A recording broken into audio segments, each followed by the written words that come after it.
Hey guys, this is Nate the Great. Before I get started talking about Pro Talk Wrestling, I just wanted to say that news reports came in, and this past Wednesday, Nikki Bella went successful neck surgery, so it's very good to hear that.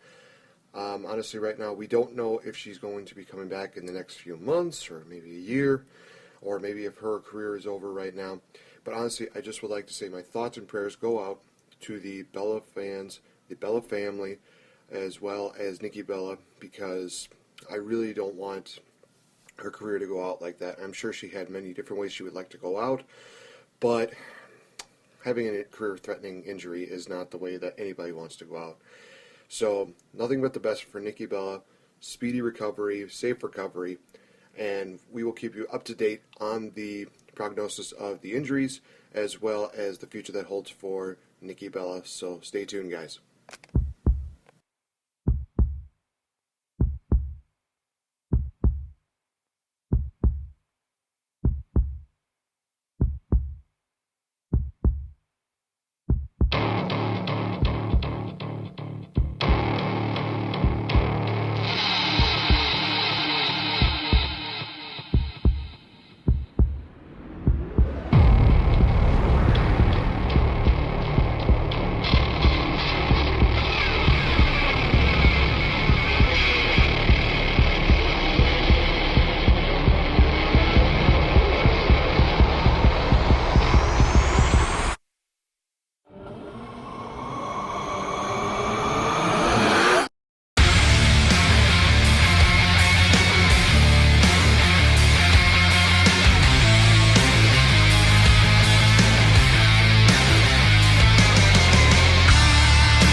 Welcome, ladies and gentlemen, to another edition of Pro Talk Wrestling here on Spreaker.com. Also available on SoundCloud, as well as available on YouTube, guys. Very awesome to have this show. It has been quite a week for wrestling as is, but let's just talk right into it. Going to be talking about Royal Rumble, Monday Night Raw, a little bit of TNA Impact, as well as a lot of things positive that have happened in the year 2015, because a lot of people I know have been talking more about the negatives, but there have been quite a few positives that have come out of that year. But I'm going to get right into that in just a bit. Going to go talking about, also going to have a short little plug for a place that I've actually worked with. So be sure to tune into that after the Monday Night Raw review. So let's just get right into it. Royal Rumble this past Sunday, for a lot of you that saw the live stream from the Squared Circle podcast, was quite the adventure, to say the least. But let's just talk about some of the matches. First, talking about the pre-show match, which featured a fatal four-way tag team match featuring the Dudley Boys, the Ascension, Mark Henry and Swagger, and Damian Sandow and Darren Young. First of all, what is up with these random tag team pairings? I mean, I understand that they're running out of ideas for these guys. I mean, they could still have crazy ideas for, Damian Sandow, but a fatal four-way tag team match, and this is basically to find out who's going to be in the Royal Rumble, which, honestly, if you saw that they didn't last that long, the winners of it regardless. It ended with the Dudley Boys hitting a 3D on Victor, and then the team of Swagger and Mark Henry stole the victory in the end, giving them rights to go into the Royal Rumble match. Again, they didn't last that long, so was it really something worth putting the match on for having them go out for like 15 minutes and only lasting a combined maybe 2-3 minutes at least, I think was the time for them? I just don't understand it. Anyway, we kicked off the Royal Rumble actual event with the Intercontinental Championship last man standing match between Kevin Owens and Dean Ambrose. Obviously, main feud of the year as well as match of the year candidate already. This matchup here had brutality. It had people going through chairs. It had people going through tables. It had kendo sticks. The brutalest part of that matchup was Kevin Owens snapping a kendo stick in half and putting those kendo sticks together and basically taking the sharp edges and almost stabbing Dean Ambrose in the chest with them. That was just brutal, to say the least. We saw dirty deeds. We saw a pump-up powerbomb. We saw everything just thrown at each other but the kitchen sink. And it ended with Dean Ambrose... it actually ended with Kevin Owens setting up a couple chairs in the ring, laid Dean Ambrose out for him. And it looked like he was going to go for a moonsault. Unfortunately, Dean Ambrose came to, pushed Kevin Owens off the top rope, and sent Kevin Owens through 2 stacked tables that were at ringside. And that was it for Kevin Owens. Dean Ambrose is still your Intercontinental Champion. Great matchup to kick off the Royal Rumble event. And honestly, I couldn't have figured out a better way to end a feud than that. The next matchup was the New Day taking on the Usos for the Tag Team Championships, as well as the introduction of Francesca 2.0, apparently. And Xavier Woods says the line of, "A man has needs," and I'm just thinking, oh wow, do they really get away with that on national TV? Dear Lord, that was just interesting to say the least. But Big E and Kofi would compete in the matchup. It's a pretty standard tag team match, but it was still good for a tag team matchup. The match ended... Actually, there was a close call where Jimmy Uso, I believe it was, hit a Uso splash on Kofi Kingston. 1-2, but Kofi was able to get his foot on the bottom rope. I honestly thought somebody was going to assist with that, but no, he actually came up with the resiliency to put his foot on the bottom rope. So that was honestly a very cool moment, to say the least.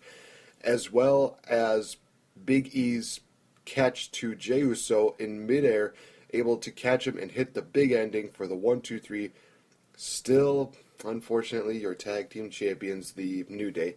And I'm honestly hoping that with the New Day, they bring out a tag team either from NXT or they bring out a new team that makes sense. I'm not saying drop the titles to, Darren Young and Damian Sandow or to Swagger and Henry, because that just wouldn't really make sense to me. But I will say that there was actually... I have to backtrack a little bit, because there was one funny moment with Damian Sandow and Darren Young. Darren Young was trying to do the whole, millions of dollars thing, but Damian Sandow did not get into it. He just did like this weird little conductor's deal where he's like 1 2 1 2 1 2. I thought that was actually pretty entertaining. But anyway, getting back on track, the United States Championship, the quote-unquote rubber match between Kalisto and Alberto Del Rio. This matchup probably was honestly the next matchup that I would have as match of the night goes, because this match, despite one fatal botch where it looked like Kalisto was going for a sunset flip bomb, but either Kalisto lost his footing or he lost his spot, went over, and Alberto Del Rio just went flopping backwards, and they still were able to recover from it, and it was still a good matchup near the end. Del Rio revealed the turnbuckle on the bottom side of the ring, where the top turnbuckle pad came off, and then he was about to try and get Kalisto to hit that, but Kalisto used that to his advantage and hit his second Salido del Sol on Del Rio for the 1-2-3, and Kalisto, justice is served as the new United States champion. I'm looking forward to seeing how Kalisto does in the U.S. title hunt. Actually, he's had a very productive week this week as late. He faced off against The Miz on Monday Night Raw, victorious, and he also has that great matchup between him and Neville this yesterday for Thursday Night SmackDown. I honestly was looking forward to seeing Kalisto versus Neville, and I'm thinking that maybe they could probably put that as a pay-per-view match, but we'll just have to wait and see how things go. But I'll talk a little more about the Fastlane main event in just a bit. We go on to the Women's Championship, the Divas Championship. No, I'm just going to call it the Women's Championship. I'm not going to call it the Divas title. That's just very disrespectful to the women of the WWE. So the Women's Championship on the main roster featured Becky Lynch challenging Charlotte and Ric Flair, Papa Flair in the corner. This was honestly one of their in-between matches. It was still a good matchup nonetheless, but it ended also with... there was a moment during the match where actually Ric Flair kissed Becky Lynch, and honestly, it made me think, oh God, that's going to really be... It was just one of those things where I just felt uncomfortable. It's like, okay, I get it, Ric Flair. Back then, you were the dirtiest player in the game. You were just one handsome son of a gun. But now that time is come and gone. You don't need to be doing that.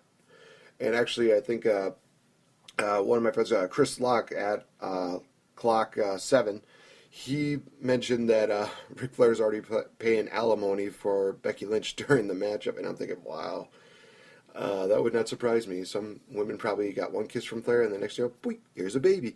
Anyway, but match ended with Ric Flair throwing his jacket, not Becky Lynch's jacket. He threw his jacket into the ring. Becky Lynch got distracted. We saw a thumb to the eye by Charlotte, and then a spear by Charlotte for the 1-2-3. Was definitely not happy about that. And I'll tell you this right now, that Max from the Squared Circle was... if you saw the video, you saw that he was just on a tirade. He just goes crazy. He just saying, like, oh, well, WWE has made so stupid decisions. And then he went backtracking about how 2015 was horrible and blah, blah, blah. And I did call him out during that, but I was not in the right frame of mind, mind you. But what happened after the match was amazing, because we saw the return of the boss, the legit boss, Sasha Banks. She came out and she punted Becky Lynch out of the ring, and she basically said, okay, Charlotte, you can go, enjoy your moment. And then she hit the Banks statement on Charlotte, locked it in, and held the Divas title up, women's title, I should say, and was proclaiming that she was indeed going to be the next Divas champion. Well, whatever. And then we had the Royal Rumble matchup. Now, I'm only going to go through a little bit of the highlights of the Royal Rumble because, honestly, some of the parts of the Royal Rumble were just really, really badly, poorly timed. But Roman Reigns started off at number 1, and number 2 was Rusev. So this was basically a repeat of last year's Rumble, and we saw Roman Reigns and Rusev doing the best they can, but the crowd was just not exactly into it. And we saw Rusev get eliminated by Roman Reigns, and then comes the counter of the 5, 4, 3, 2, 1, and then we hear this weird kind of like soul music. And if you're watching it live, you just look at only Roman Reigns, and the crowd is just, going ballistic. I'm just thinking, okay, what's everybody going crazy about? Is there a big-time star or something like that? Then the camera pans over to the entrance ramp, and who makes their debut? The one, the only, the phenomenal AJ Styles makes his home WWE. It was honestly, I'm just still flabbergasted by this, as you can tell. I just lost it. Having AJ Styles in at number 3, you know something, I was not against it. I loved seeing AJ in the Rumble. That was all that really mattered. We got to see Kurt Saxel in the Rumble. We saw Kofi Kingston in the Rumble in a weird Kofi spot where his spots are just getting lamer and lamer as time goes on. I mean, a few years ago they had the whole Adam Rose posse deal. Rosebuds, whatever you want to call them. But this time around, he basically got on Big E's shoulders, ate some popcorn from a fan, and drank some soda, then got eliminated without even getting back into the matchup. He was still sent over the top rope, but it was just one of the lamest things I could ever see. One of the funniest things that I remember from the Rumble match was a surprise, surprise, was a moment involving R-Truth. He basically came out to the ring, he grabs a ladder from underneath the ring, and he sets it up in the middle of the ring, and everybody just stops. Everybody's just like, okay, what is he doing? He sets up in the ring, climbs up it, and it's like he's going for either a championship belt or the Money in the Bank briefcase, and there's nothing there, and he's just like, wait, what's going on? There's supposed to be something there. Kane just knocks him off, and then knocks him out of the ring. It's like, well, that was fun to see R-Truth again, and he just throws the ladder out. It's like, okay. So this could be the first time ever that we see a Royal Rumble match that features 30 superstars plus a ladder, so I guess Kane gets an elimination plus for that one. I don't know. business picked up really when the Wyatt family came in. When it started off with Luke Harper, then we got Eric Rowan, then you get Braun Strowman in the match. Braun